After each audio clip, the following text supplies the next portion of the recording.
Alors, shalom à tous, on se retrouve encore avec le Rav Fison pour la suite de la série sur les grandes figures rabbiniques. Aujourd'hui, un cours sur le Rav Tzadok Kahan, le défenseur. Chavod Harav. Alors, shalom les koulam, shalom. Erev Tov les koulam. Alors, petite correction, non, nous n'allons pas parler du Rav Tzadok Kahan aujourd'hui pour une raison simple, c'est que quand j'ai fait le programme, je me suis rendu compte que on avait un peu bugué au niveau chronologique, et donc je me suis dit que c'était plus pertinent, avant de parler du Rav Tzadok Cohen, qui va nous entraîner vers le judaïsme de France, on va parler d'un autre rabbin. Donc aujourd'hui, ce n'est pas le Rav Tzadok Cohen, le défenseur, mais ça sera le Rav, que je ne vais pas encore dire son nom, mais ça sera celui qui est on va l'appeler le début de l'espoir. D'accord? C'est de ça qu'on parle aujourd'hui, le début de l'espoir. Donc, tenez-vous prêts, parce qu'on va commencer tout de suite. Alors, voilà, je suis en train de juste vérifier un papier. Voilà, tout va bien. Voilà, ça c'est bien, ça c'est pas du tout ce qui nous intéresse. Il y a Péméode. Yofi. Ben, c'est là.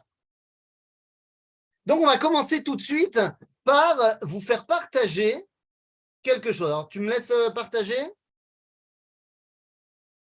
C'est bon, je peux partager quelque chose? Non. Normalement, vous pouvez, ouais. Ouais, Yofi.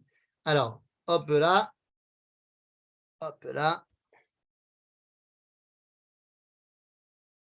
On va commencer par une petite chanson. On n'a pas l'habitude de commencer comme ça par des petites chansons, mais on va commencer par une petite chanson. Hop là. Je partage, je share mon screen. Optimize for video clip.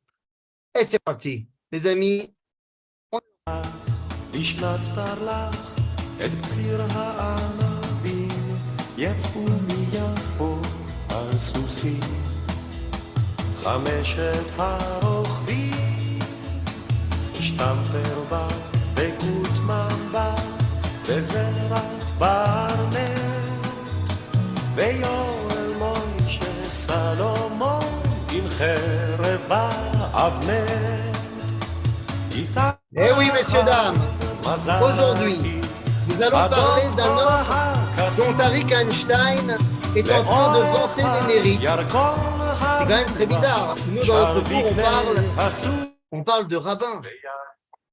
Alors, pourquoi est-ce que je vous fais écouter une chanson de Arik Einstein? Et comment ça, Arik Einstein, qui est un des chanteurs mythologiques d'Israël, pourquoi chante-t-il la louange d'un rabbin en particulier? Eh bien, peut-être que vous allez mieux comprendre avec ce que je vais vous partager maintenant. Parce que maintenant, je vais vous partager la photo, enfin, pas la photo, la statue de ce rabbin dont on va parler. Oui, parce que ce n'est pas tous les rabbins qui ont une statue à leur effigie. Alors, vous allez me dire, bon, ben d'accord, pourquoi pas? Eh bien, pourquoi pas? Parce que la statue dont on va parler maintenant, comment vous dire, vous n'êtes pas prêts. Parce que, en général, quand on parle rabbin, hop là, voilà. Quand on parle rabbin, je ne suis pas certain qu'on a toujours l'habitude de voir les rabbins en mode Johnny Hallyday. Oui, parce qu'aujourd'hui, le cours porte sur Johnny. Voilà le rabbin que je veux vous montrer. Il est là, mon rabbin, sur sa moto, le motard, ou alors même le rabbin sur sa Harley Davidson et ses ailes dans le dos. Oui, les amis, c'est de lui que je parle. Mais qui est ce personnage qui en fait ressemblait plus à ça? Mais de qui sommes-nous en train de parler? Les amis, aujourd'hui, nous ouvrons la page d'un homme extraordinaire qui a vécu 1000 vies et qui est pourtant complètement inconnu au bataillon. Je veux parler, bien sûr, de Rabbi Yoel Moshe Salomon. Rabbi Yoel Moshe Salomon. Aïe, aïe, aïe. Rabbi Yoel Moshe Salomon, de qui Arik Einstein dira, c'était celui qui était sur son cheval avec son fusil et son épée. Quoi? Son fusil et son épée? Rabbi Yoel Moshe Salomon et sa Torah alors dans l'histoire. Eh bien les amis, je vous propose de partir avec moi à la découverte de cet homme absolument incroyable, absolument extraordinaire, Bémet, absolument extraordinaire, qu'est Rabbi Yoel Moshe Salomon. Alors on y va, c'est parti. Le petit Yoel Moïse, parce que tout commence quand il est le petit Yoel Moïse. Le petit Yoel Moïse, très très jeune, eh bien il adore, ce qu'il adore par-dessus tout, c'est d'être assis sur les genoux de son grand-père et d'entendre les histoires de son grand-père. Vous allez me dire, bon, rien d'extraordinaire. A priori, il y a beaucoup d'enfants qui adorent être sur les genoux de leur grand-père pour écouter les histoires de papy. Nachon, il y a beaucoup d'enfants qui font ça. Mais nous, on ne parle pas de n'importe quel papy. Le petit Yoel Moshe Salomon, il est sur les genoux de son grand-père. Mais qui c'est son grand-père? Qui est donc ce personnage incroyable? D'abord, il faut que vous sachiez que Rabbi Yoel Moïse, il va naître en 1838. Il mourra en 1912. Rabbi Yoel Moïse Salomon va accompagner, eh bien, comme on a l'habitude d'entendre dans les rabbanim qu'on essaie d'évoquer, va accompagner la résurrection nationale en Israël, mais lui ne va pas se contenter d'être celui qui accompagne par sa Torah la résurrection du peuple juif, mais il va en être un des acteurs, et j'allais même dire un des acteurs principaux. Alors, on a dit tout commence lorsqu'il est sur les genoux de son papy. Lorsqu'il est sur les genoux de grand-père, eh bien, c'est là que tout véritablement commence. Pourquoi? Qu'est-ce qui se passe? C'est qui son grand-père? J'ai dit, c'est un grand-père très particulier. Ben oui, les amis. Rabbi Yoel Moshe Salomon, son grand-père n'est autre que Rabbi Shlomo Zalman Tzoref. Ah, bah maintenant, ça vous parle, si je dis Rabbi Shlomo Zalman Tzoref. Évidemment que ça va vous parler. Pas forcément. C'est qui, Rabbi Shlomo Zalman Tzoref? Eh bien, si je vous disais que Rabbi Shlomo Zalman Tzoref n'est autre qu'un des élèves du Gaon de Vilna. Un des élèves du Gaon de Vilna, tout simplement, ni plus ni moins. Mais attendez, de quoi on est en train de parler? Un élève du Gaon de Vilna? Mais qu'est-ce qu'il fait en Israël? Bien, rappelez-vous que le Gaon de Vilna a envoyé ses 800 élèves en terre d'Israël avec une mission. Quelle était cette mission? Eh bien, tout simplement de reconstruire la synagogue de la Chourva. Reconstruire la synagogue qui avait été construite par Rabbi Yehuda Chassid et qui avait été détruite. Détruit par qui? Par les Arabes, lorsque les Juifs ashkénazim qui suivaient Rabbi Yehuda Chassid n'avaient pas réussi à rembourser. À ce moment-là, il écoute les paroles de celui qui a reconstruit la Chourva. Oui, car Rabbi Shlomo Zalman Tzoref est celui qui reconstruit la synagogue de la Chourva. Vous savez la grande synagogue qu'il y a dans la vieille ville de Jérusalem. Alors il adore, le petit Yoel Moïse, être sur les genoux de son père. Mais vous savez quelle histoire? Il adore écouter par-dessus tout. Oui, par-dessus tout, quelle est l'histoire qu'il préfère de son papy? C'est quand son papy, il faisait Pourim tous les jours. Ah, comment ça, il faisait Pourim tous les jours? Mais non, mais attendez, son papy, c'est quelqu'un de sérieux. Qu'est-ce que ça veut dire, on fait Pourim tous les jours? Les amis, et si je vous parlais de gens qui sont habillés en Streimel, en redingote, avec une barbe, un habit très, très, très reconnaissable, mais qui en fait n'est autre qu'un habit séfarade. Je ne sais pas, je vous montre une autre image, vous me dites ce que vous en pensez. Vous connaissez ce genre d'image? Inès, je vous partage là maintenant. Vous connaissez ce genre d'image? Ce genre de personnage avec un espèce de caftan qui est de couleur beige avec des rayures en général bleues? Oui, évidemment. Mais en général, ces gens qui sont habillés de caftan, ils parlent plutôt yiddish ou plutôt arabe? Hein? Yiddish, hein? Bah ouais. Et si je vous disais qu'en vérité, ces habits-là sont les habits des juifs séfarades? Oui, je ne suis pas du tout en train de blaguer. Alors les amis, il va falloir qu'on se mette d'accord. on a déjà vu des juifs séfarades aujourd'hui qui s'habillent comme des ashkénazes. Ça, on a l'habitude d'en voir. Vous allez dans une yeshiva charédite séfarade, ils sont tous habillés en costume noir et blanc avec un chapeau borsalino pour nous faire croire que c'est comme ça que leurs ancêtres s'habillaient au Maroc. Bon, on a compris que c'était parce qu'il y avait une tendance à l'ashkénisation dans les yeshivot. Mais est-ce qu'on se rappelle qu'au 19e siècle, enfin au 18e déjà, lorsque les juifs ashkénazes n'arrivent pas à rembourser la dette qu'ils ont envers les Arabes, à qui ils ont emprunté de l'argent, eh bien les juifs ashkénazes sont interdits de séjour à Jérusalem. Les juifs séfarades, ils peuvent. Pourquoi ils peuvent? Parce qu'ils sont en règle. Et donc les élèves du Gaon de Vilna, Reb Shlomo Zalman Tzoref, qui arrivent avec tous ses amis, s'ils veulent habiter à Jérusalem, ils sont obligés de se faire passer pour des Arabes, habillés comme des Arabes. Seulement, ils ne vont pas pouvoir se faire passer vraiment pour des Arabes, parce que tout le monde voit qu'ils sont juifs. Ils vont pratiquer le judaïsme. Ah, donc on ne va pas se faire passer pour des Arabes, mais on va se faire passer pour des Juifs qui sont tolérés à Jérusalem, à savoir les séfarades. Et donc, on va s'habiller comme des séfarades. Aujourd'hui, ce qui reste de ces habits traditionnels qui étaient importés d'Iran, c'est les chassidim qui parlent au yiddish, qui à la base, c'est des habits des Juifs séfarades. Et donc, le petit Yoel Moshe Salomon, eh bien, il adore quand son père, il lui raconte comment est-ce qu'il était obligé de s'habiller différemment de ce qu'il avait l'habitude, pour la seule raison qu'il voulait habiter à Jérusalem. Et c'est comme ça que le petit Yoel Moshe va apprendre l'amour de Jérusalem.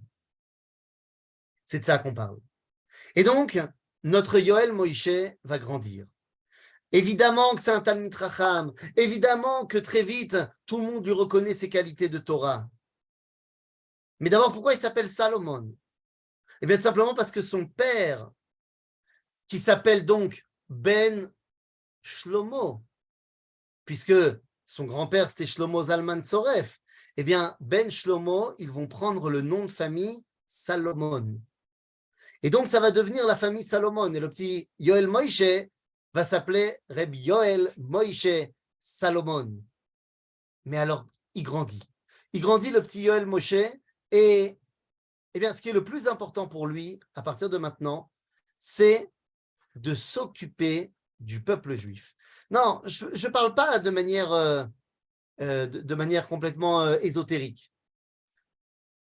Le petit Yoel Moshe va comprendre très, très, très rapidement que le plus grand enjeu, ça va être de permettre à tout le monde de pouvoir bien vivre en Israël. Il ne sait pas encore comment il va réussir à mettre ça en place, mais la première chose à faire, c'est ça. On comprend très vite qu'un grand avenir est promis à ce jeune homme qui grandit et qui devient Ish Yerushalayim, mais tout le monde comprend que sa première préoccupation, c'est que tout le monde se sente à sa place à Jérusalem lorsqu'il va créer à Jérusalem un orphelinat. Lorsqu'il crée un orphelinat à Jérusalem, tout le monde comprend autour de lui que le but du jeu est de faire en sorte que chacun puisse vivre normalement à Jérusalem. Il y a évidemment une grande pauvreté à ce moment-là dans la ville de Jérusalem. Mais lui, son but, c'est d'abord et avant tout de s'occuper des jeunes de la ville. Mais attention, alors est-ce qu'il est rabbin? Est-ce qu'il est rabbin de communauté? Absolument pas. Ce serait bien mal connaître notre grand tzaddik. Reb Yoel Moshe ne veut pas être rabbin de communauté. Et pour une raison très simple, il dit que s'il est rabbin de communauté, il ne pourra pas aller se balader partout pour s'occuper de chacun. Et puis, il y a surtout un autre problème. Il refuse catégoriquement d'être payé pour la Torah qu'il pourrait enseigner ou pour la communauté qu'il pourrait diriger. Il ne veut pas être payé. Bah alors il fait quoi? Bah d'abord, il agit. D'abord, il agit. Son père était déjà un commerçant. Il était déjà un commerçant reconnu dans la ville de Jérusalem comme étant quelqu'un à qui on pouvait se fier. Mais lui, il décide que non, moi, je vais tout simplement écrire. Parce que c'est le meilleur moyen d'influencer les esprits. Alors, il y a les écrits de Torah. Je pourrais écrire un livre de Torah, comme d'autres rabbins ont fait avant moi. D'ailleurs, ne vous inquiétez pas, il le fera. Mais Rabbi Yoel Moshe, il comprend que le meilleur moyen d'influencer un maximum de personnes, c'est d'écrire dans le journal. C'est comme si aujourd'hui, Rabbi Yoel Moshe, il avait une chaîne YouTube où il faisait des zooms avec Midreshet Manitou. Le meilleur moyen d'être lu par un maximum de gens, c'est d'aller dans les médias. Sauf que pour être sûr qu'il puisse écrire ce qu'il veut, ben, qu'est-ce qu'il fait? Ben, il crée un journal. Voilà, tout simplement. Il crée un journal, Rabotai. Il est journaliste, Rabbi Yoel Moshe. Et il va créer un journal qui s'appelle Halevanon. Halevanon, c'est le nom, dans la tradition juive, un des noms qui est réservé pour le Beth Amikdash. Et il va dans son journal Halevanon, donner tout ce qu'il a à donner. Mais attendez, on est quand? Vous savez quand est-ce qu'on est? On est avant les années 60. Enfin, les années 1860, vous m'aurez compris. Attendez, il a créé un journal, il a créé un orphelinat. Non, mais il ne s'arrête pas là.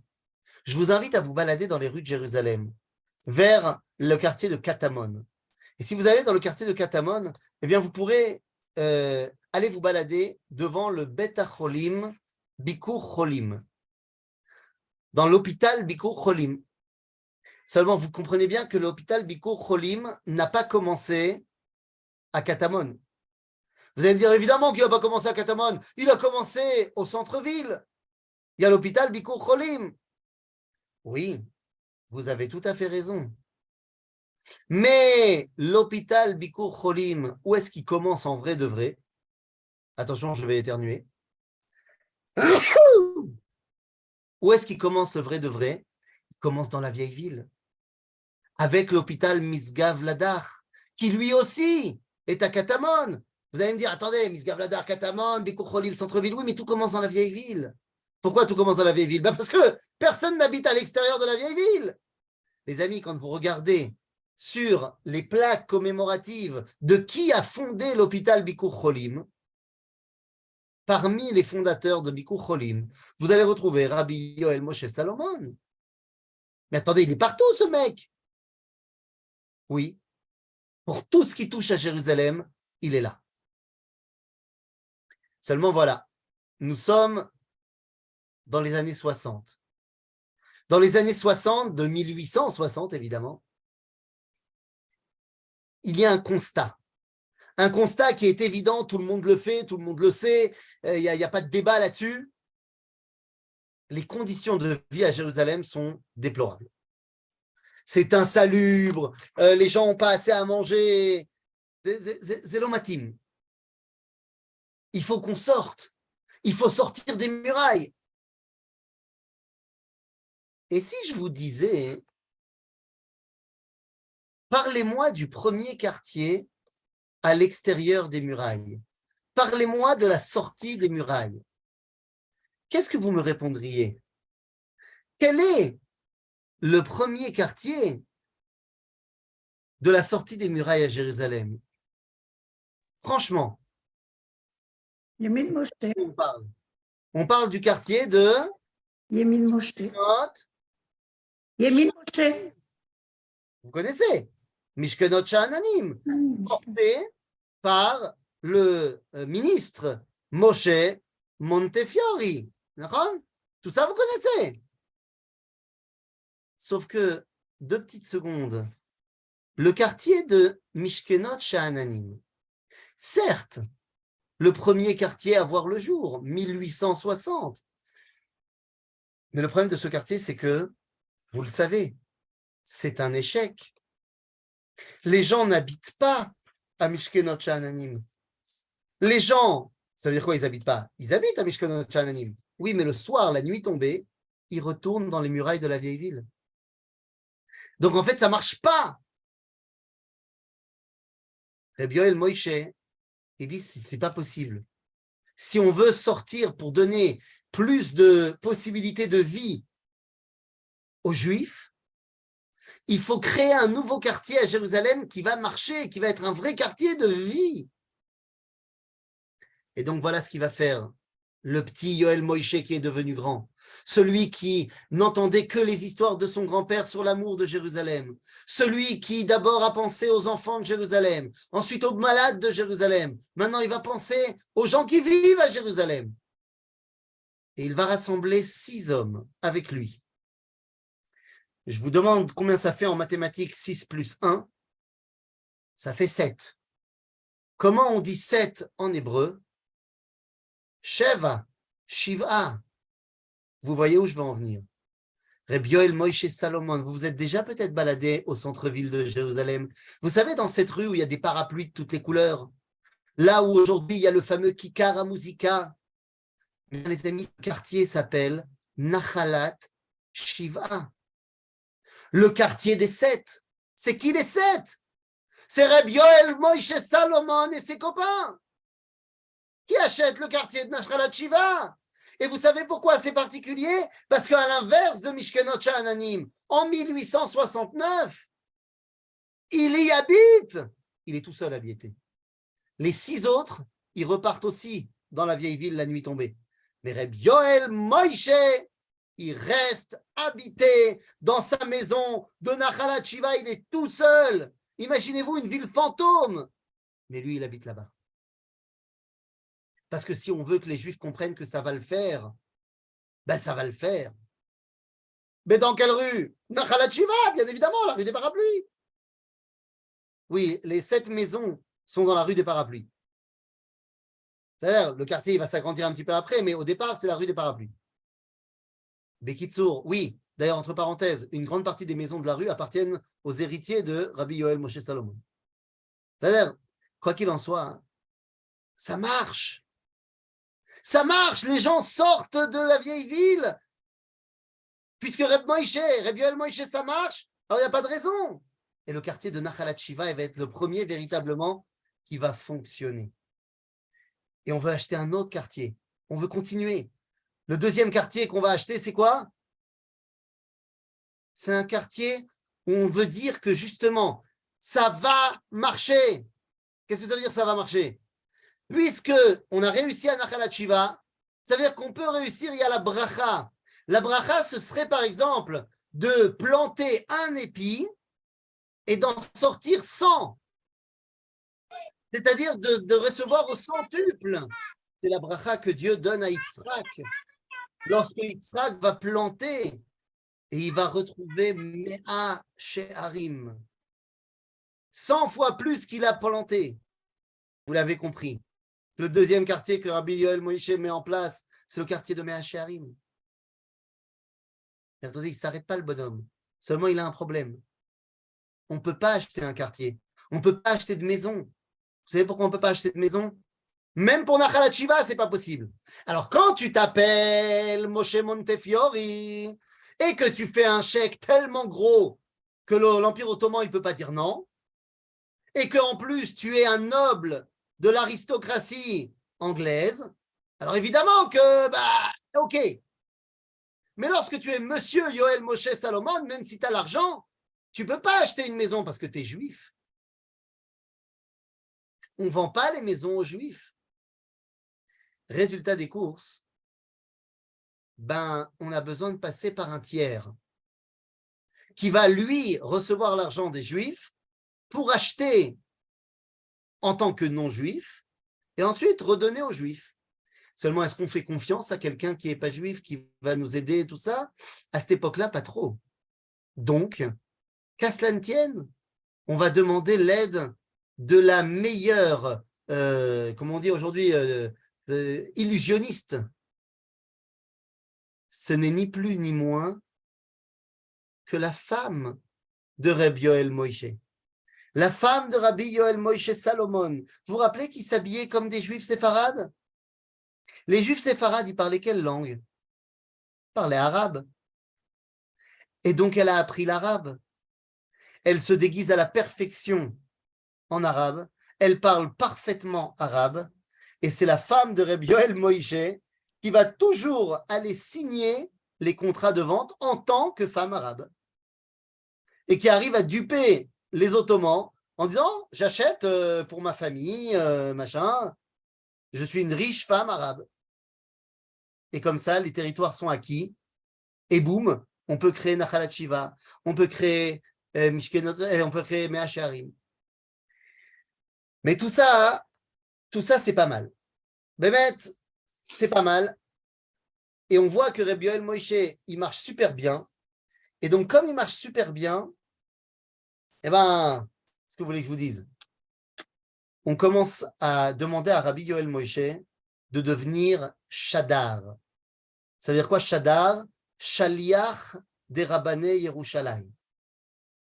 C'est-à-dire, on lui demande de partir en shlichut. Pas pour devenir rabbin d'une communauté, mais pour partir dans les communautés de Chutz La'aretz, récupérer de l'argent pour Jérusalem, pour Israël. Évidemment que cet argent, on l'a déjà dit, c'est pas pour lui. Lui, il a un métier, il est journaliste. Mais il part. Il part sillonner l'Europe. Il part sillonner l'Europe. Pourquoi? Eh bien, tout simplement pour ramener de l'argent. Pour commencer à faire comprendre aussi aux Juifs d'Europe que ça marche le retour des Juifs en Israël. Très bien. Bon, alors, on y va alors. C'est parti. Ouais. Il va partir.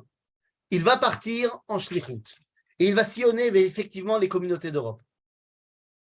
À un moment donné, dans l'une des communautés dans laquelle il est, eh bien, on va lui dire, ça serait pas mal que tu ailles en Lituanie. Parce que là-bas, en Lituanie, il y a un rabbin, il est pas mal du tout. Il est pas mal du tout. Ça serait pas mal que tu ailles le rencontrer. Alors non, c'est pas à Vilna, on lui demande pas d'aller à Vilna, on lui dit, ce serait bien que tu ailles à Bioïsk. Ouais, à Bioïsk. Parce que là-bas, il y a un rabbin à Bioïsk. Il parle pas du tout comme les autres rabbins. L'amour d'Eretz Israël transpire de tout son être. Il s'appelle le jeune rabbin Avraham Yitzhak HaKohen Kook. Évidemment, le Rav Kook. Il va aller à Bioïsk et il va habiter chez le Rav Kook pendant plusieurs mois. Ils vont devenir très bons amis. Alors évidemment, Rabbi Yoel Moïse, il est beaucoup plus vieux que le Rav Kook, mais ils vont se lier d'une amitié extrêmement profonde et ça va avoir son importance. Finalement, Rabbi Yoel Moïse a réussi sa mission, il revient en Eretz Israël. Et lorsqu'il revient en Eretz Israël, ça marche ce qui se passe à Jérusalem. C'est fantastique, mais ce n'est pas suffisant. Parce que de toute façon, on est quand même vachement limité. Le quartier de Nachalat Shiva, il est quand même petit. Le quartier de Mea Shearim, il est petit. Et acheter des terrains à Jérusalem, c'est compliqué. Pourquoi c'est compliqué? Parce qu'il y a une concurrence énorme. Quelle est la concurrence pour acheter des terrains à Jérusalem? C'est tous les pays d'Europe. Tous les pays d'Europe, ils veulent leur pied-à-terre à Jérusalem. Donc, il n'y a plus vraiment où acheter. Vous connaissez la Moshava germanite, la Moshava yevanite, la Giva tsarfatite, la American Colony. Vous connaissez le Migrash Aroussim. Bekitsour, il y a plein de quartiers qui sont des quartiers achetés par des puissances occidentales. Donc, c'est compliqué d'acheter à Jérusalem. Et de toute façon, même si on peut acheter à Jérusalem, il y a un problème. On ne peut pas devenir à Jérusalem autosuffisant. Pourquoi on ne peut pas devenir autosuffisant? Parce qu'à Jérusalem, on ne peut pas s'adonner à l'agriculture. Il n'y a pas de terres agricoles à Jérusalem. Et donc, Rabbi Yoel Moïse, vous vous rappelez notre motard? Vous vous rappelez la chanson de Arik Einstein? Rabbi Yoel Moïse, avec 3 autres amis, décide qu'il est temps d'acheter un terrain pour construire la première ville agricole. Oui, messieurs, dames. On a parlé tout à l'heure de Montefiore, mais on a dit que les gens à Mishkan Shanim y retournaient dormir dans la vieille ville et que donc le vrai premier qui sort des murailles, c'est Rabbi Yoel Moshe Salomon. Mais moi, là, je suis en train de vous parler d'un truc qui se passe bien avant le baron de Rothschild. Bien avant Maskeret Batia. Bien avant Rishon LeZion. Rabbi Yoel Moshe Salomon, 100 personnes, avec ses copains et en ayant réuni l'argent de la communauté. Il veut créer une nouvelle ville. Mais non, pas Zichron Yaakov. Zichron Yaakov, c'est aussi le baron. Ils vont décider d'aller acheter un terrain à côté de la ville de Yéricho. À côté de la ville de Yéricho, on veut aller acheter un terrain. Et pourquoi on veut aller acheter un terrain à Yéricho? Alors, pas dans la ville de Yéricho, évidemment, on ne veut pas retomber dans les mêmes travers d'aller dans une ville fermée par les murailles où les Arabes ne vont pas nous laisser y aller. Bien sûr que non. Donc, on veut acheter les terrains à côté de Yéricho. Tov, Avallam, eh bien, tout simplement parce que pour Rabbi Yoel Moshe Salomon, il est temps de réaliser tout simplement la prophétie. Voilà, il est temps de réaliser la prophétie. Quelle prophétie? Ben oui, enfin, c'est marqué tout simplement Venatati la et keramea misham ve'et emek achor le petach tikva. Dans le livre de Oshéa, les amis, le Sefer Oshéa, dans le chapitre 2 au verset 17, le prophète Oshéa nous dit la chose suivante. Il y a une ville qui a été maudite, c'est la ville de Yéricho, à cause de Chiel Betaeli, alors que Yoshua avait dit, hop là, attention, oulala, ma batterie, 2 secondes, je vais chercher mon chargeur. Vous êtes en suspense, 2 secondes, j'arrive.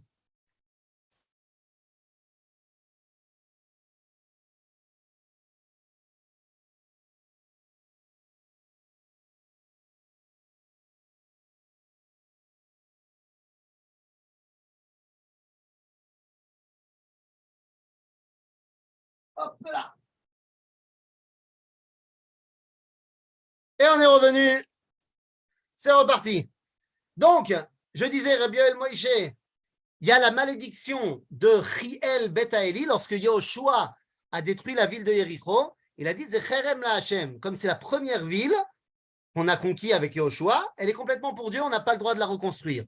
Et il y a un homme qui s'appelle Chiel Betaeli qui a essayé de reconstruire la ville et il a subi toute la malédiction, que tous ses enfants sont morts et ainsi de suite.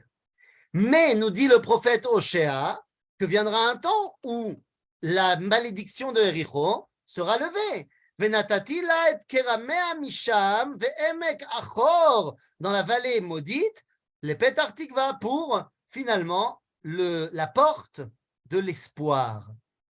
Donc, Rabbi Yoel Moshe, il dit, ça y est, il est temps de réaliser la porte de l'espoir, tout simplement. Alors, ils essayent. Ils vont essayer d'aller acheter les terrains là-bas aux abords de Yéricho. Et là, pour le coup, ça ne marche pas. Ça ne marche pas parce que les Arabes ne veulent pas leur vendre. C'est pas possible. Bon, mais vous commencez à connaître notre monsieur. Donc, vous avez compris que ce n'est pas un petit refus qui va le faire abandonner. Très bien. On ne pourra pas aller à Yéricho? On n'ira pas à Yéricho. Mais qu'est-ce qu'on n'abandonnera pas?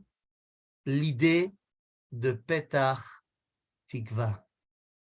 Rabotai, la photo que je vous ai montrée en début du cours, c'est la photo qui est, enfin la photo, c'est la statue qui est placée dans le kikar, dans la place centrale de la ville de Petach Tikva.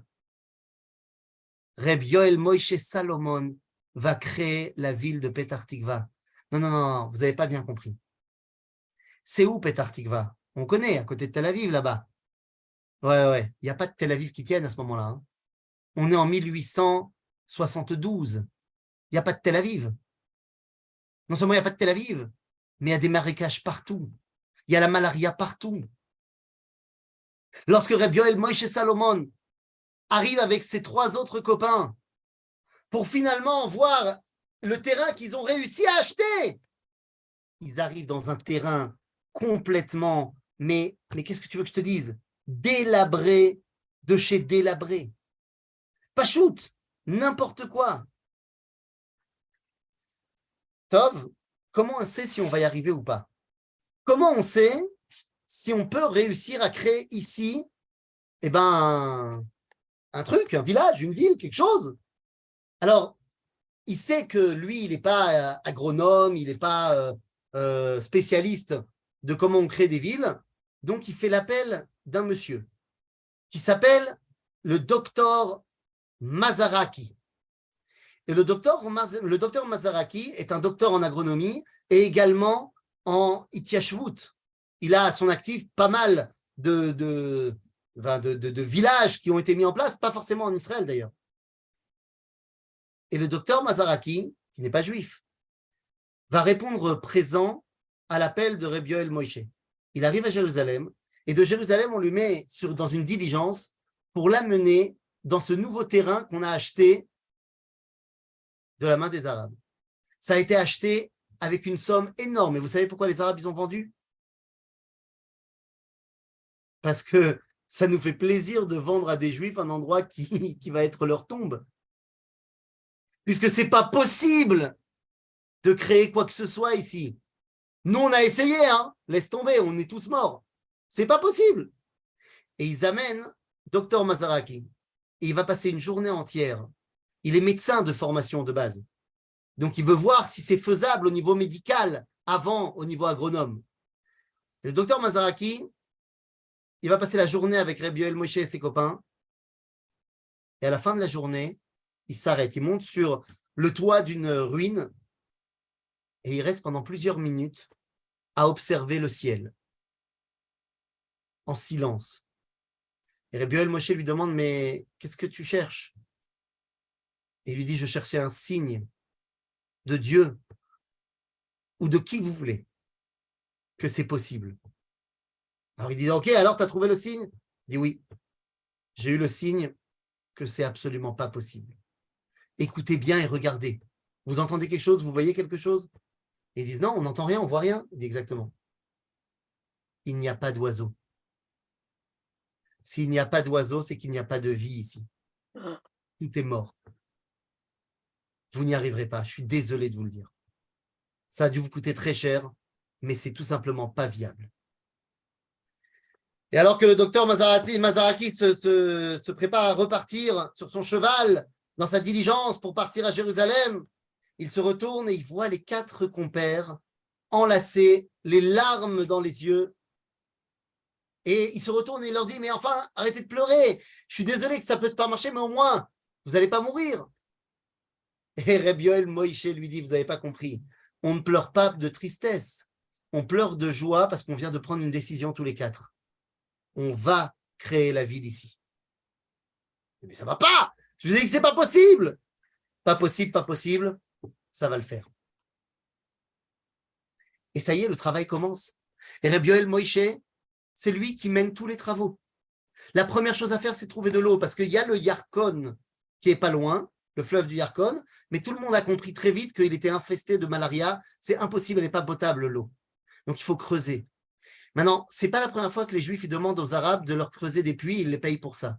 Et en général, après 8 ou 9 mètres de creusage, eh bien, ils trouvent de l'eau. Là, ça fait 12 mètres qu'on creuse et on n'a rien trouvé. Et les Arabes leur disent, les amis, ce n'est pas la peine, hein, vous nous payez pour rien. Il n'y a pas d'eau ici. On a déjà essayé. Et c'est Rabbi Yoel Moïse qui dit, on ne s'arrête pas, on va trouver de l'eau. Et effectivement, quand ils vont creuser 15 mètres, ils vont trouver de l'eau. Et une fois que l'eau est là, la vie commence. Et Rabbi Yoel Moïse va commencer à mettre en place une agriculture, des sillons. On va commencer à travailler la terre. Alors pour l'instant, on ne fait pas encore venir les femmes à Petar Tikva, mais ça y est, ça commence. Sauf que maintenant que les Juifs, ils ont montré que ça marchait, qui vient poser des problèmes? Les Arabes! Non, mais ça va pas! On va quand même pas laisser ce terrain qui maintenant devient fertile entre la main des Juifs. Et donc les Ottomans vont essayer de leur reprendre les terrains. Comment faire? en disant qu'ils ont volé les terrains puisqu'ils les ont achetés en se faisant passer pour des Arabes, mais en fait, non, c'est des Juifs, donc on ne peut pas les vendre. Et je m'écarte à out. Donc, ils sont convoqués au tribunal pour que les autres instances turques jugent est-ce que le terrain peut revenir aux Juifs ou doit revenir aux Arabes. Vous avez compris que c'est déjà fini d'avance. Enfin, le jugement, il est fini avant d'avoir commencé. Donc, qu'est-ce qu'il fait Yoel Moïse? Vous vous rappelez de notre petit Yoel Moïse Salomon, qui est le petit-fils de Reb Shlomo Zalman Tzoref? Et Rabbi Shlomo Zalman Tzoref est un élève du Gaon de Vilna, mais il ne vient pas de Vilna. Vous savez d'où il vient? Shlomo Zalman Tzoref, il vient d'Allemagne. Il est parti étudier chez le Gaon. Mais s'il vient d'Allemagne, ça veut dire que son fils et son petit-fils sont des citoyens allemands. Rabbi Yoel Moïse Salomon va prendre son cheval et va aller voir le consul d'Allemagne en Israël, enfin, dans l'Empire ottoman. Et il dit, Votre Excellence, Monsieur le Consul, sachez qu'on est en train de déloger un Allemand de ses terres en terre sainte. Comment? Qu'est-ce que j'apprends? On déloge des Allemands, des citoyens allemands de leurs terres en terre sainte? Hors de question. Et là, le consul d'Allemagne envoie une lettre au sultan de l'Empire ottoman en disant « Si vous continuez à vouloir déloger ne serait-ce qu'une maison des citoyens allemands en terre sainte, sachez que l'Allemagne verra cela comme une déclaration de guerre et je n'aurai pas d'autre choix que d'envoyer mes troupes pour réparer l'injustice. » Quand tu reçois comme ça une lettre du consul d'Allemagne et que tu t'appelles l'Empire ottoman, que tu es en déclin et que tu cherches des amis partout en Europe, tu réponds « Shalom Aleichem, Akol Beseder, tout va bien, excusez-nous. » Mais bon, ils sont quand même pas très contents, les Ottomans. Donc, qu'est-ce qu'ils font? Ils disent, vous savez quoi, monsieur le consul, ce que je vous propose, c'est que vous veniez jeter un coup d'œil à l'endroit exact où ont été achetées les terres pour qu'on sache là où on n'a pas le droit d'aller. Et il dit, OK. Et on va donc inviter Rabbi Yoel Moïse à venir montrer le contour des terrains qui ont été achetés. Le rendez-vous est fixé avec le consul, le rendez-vous est fixé avec Rabbi Yoel Moïse. Le seul problème, c'est que les Ottomans qui gèrent la rencontre vont donner à Rabbi Yoel Moïse un cheval de Jérusalem, seulement c'est un cheval fou, qui est incontrôlable et qui part dans tous les sens. Et il fait partir Rabbi Yoel Moïse à des kilomètres de la rencontre. Et s'il n'est pas là pour la rencontre, eh bien les Ottomans pourront dire, vous voyez, c'est n'importe quoi, il n'y a personne. Et à ce moment-là, Rabbi Yoel Moïse se dit, En malasot, je vais essayer d'y aller en courant. Et il rencontre par hasard un autre juif qui se balade dans la région à cheval. Et on y va. Il lui prête son cheval et il arrive à la rendez-vous et il va tout simplement déterminer sur la carte ce qui se passe et c'est terminé, on ne les embête plus. Ok, alors on ne veut pas les déloger de manière bet mishpat. Mais vous connaissez les Arabes, ils ont d'autres moyens de faire partir des Juifs. Comment ils font? Tous les soirs, ils viennent les attaquer. On les connaît, les Juifs. C'est des gens qui sont faibles. C'est des gens qui ne savent pas se défendre. Donc, tout va bien. Oui, c'était très mal connaître Rabbi Yoel Moïse Salomon avec sa grande barbe et son fusil. Lorsque les Arabes arrivent, tous les Juifs de Petar Tikva les reçoivent avec bâton, fusil, fourche et n'ont absolument pas peur de tuer qui que ce soit qui va s'approcher pour les déloger. Et très vite, le mot passe parmi tous les Arabes de la région qu'avec ces Juifs-là, vaut mieux pas rigoler. On rigole pas avec eux. Les amis, vous savez ce qui se passe? Petar Tikva, ça marche. Mazé, ça marche. Elle va devenir ce qu'on appelle Em Hamoshavot, la mère de toutes les villes qui ont été créées. Aujourd'hui, Petar Tikva, c'est la 4e plus grande ville d'Israël. C'est près de 260 000 habitants. Dans un endroit où vous savez bien que c'était impossible de vivre. Au bout de la première année, les femmes arrivent et la ville devient une véritable ville qui va se développer et se développer. Rabotai, à un moment donné, alors que Reb Yoel Moshe Salomon est une star, ok, c'est une star en Israël. C'est ça qui est complètement dingue.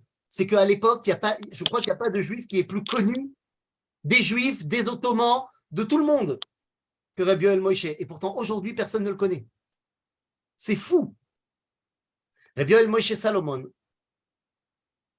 va faire pression sur la communauté juive en Israël et sur l'Empire ottoman pour que l'Empire ottoman délivre un certificat pour le Rav Avraham Yitzhak HaKohen Kook parce qu'il veut le faire venir en Israël. Vous vous rappelez qu'il a habité chez lui? Les amis, celui qui fait venir le Rav Kook en Israël avec tout ce que ça va vouloir dire, on le doit à Rabbi Yoel Moshe Salomon. Rabotai, il se passe plein de choses, mais je voudrais simplement vous rappeler une chose. La première année où les femmes et les enfants sont arrivés à Petar Tikva, ils ont fait l'El Seder. Et je voudrais vous raconter l'histoire du premier Seder de Petar Tikva. Tout le monde est assis autour de la table. Imaginez-vous ces hommes et ces femmes habillés de Streimel, avec un fusil à la main et une épée à la ceinture, prêts à sortir se battre contre les différents Arabes qui viendraient leur faire des problèmes, mais prêts à raconter l'histoire de leur Géoula, de leur sortie d'Égypte.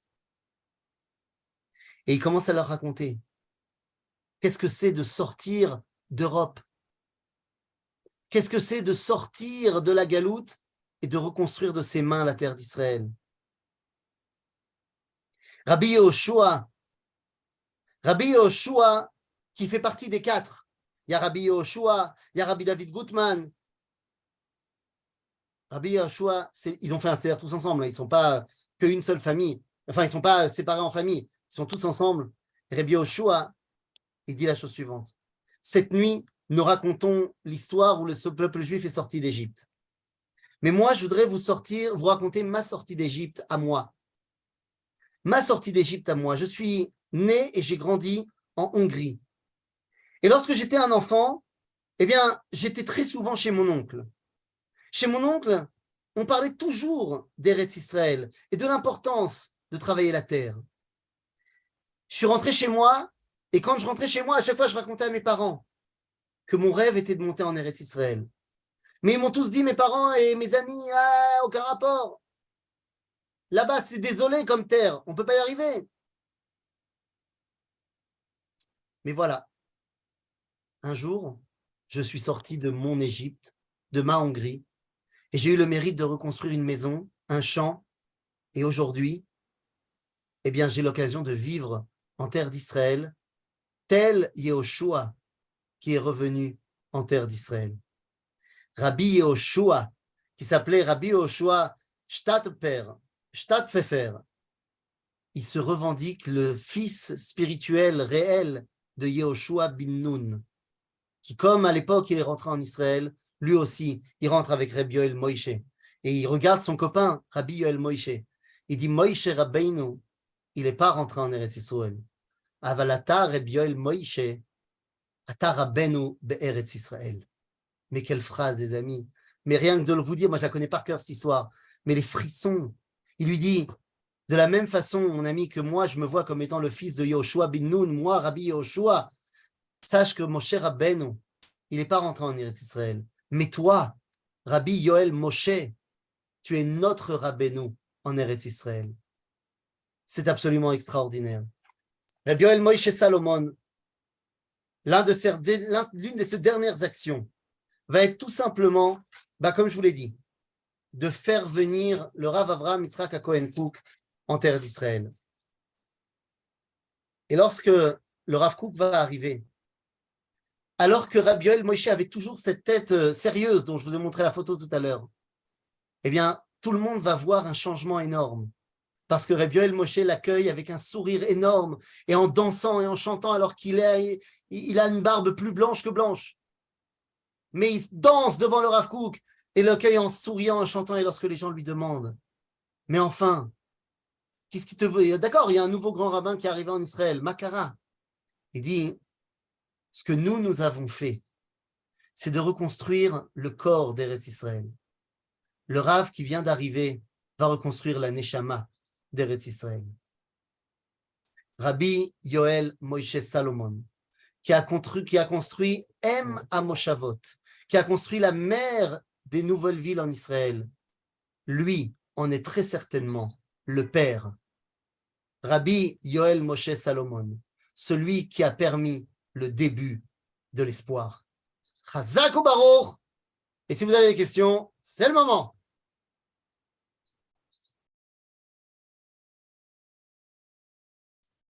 Pas de questions? Pas de questions, bonne question? Bon. C'est passionnant. Merci beaucoup. Très belle histoire. Chazak ou Baruch. אנחנו המומים פשוט. Hamoumim, mais tu m'étonnes, c'est que tu ne le connaissais pas, ce rabbin. Mais il y a aussi un quartier qui est un des premiers quartiers, celui qui est à côté de Géoula, où il y avait avant Schneller. Comment ça s'appelle? Oui, bien sûr, Zichron Moshe, mais c'est plus tard. Bidiou. C'est plus aussi tard. un des quartiers. Nachon, nachon.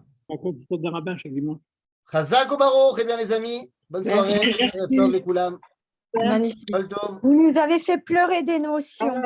Eh ben, tu m'étonnes, il y a de quoi? Il y a de quoi? C'est une histoire Magnifique. folle. Magnifique. ממש magnifique. Chazak Ouais. ou Baruch. שאפו. Et vous Toutes êtes les aussi, histoires, et Gilles, vous êtes magnifique. aussi un Moshe. Voilà. Yofi, à bientôt, les amis. Chazak, Merci, Rabat, à merci, bientôt. Kol tov. merci beaucoup. Avec plaisir.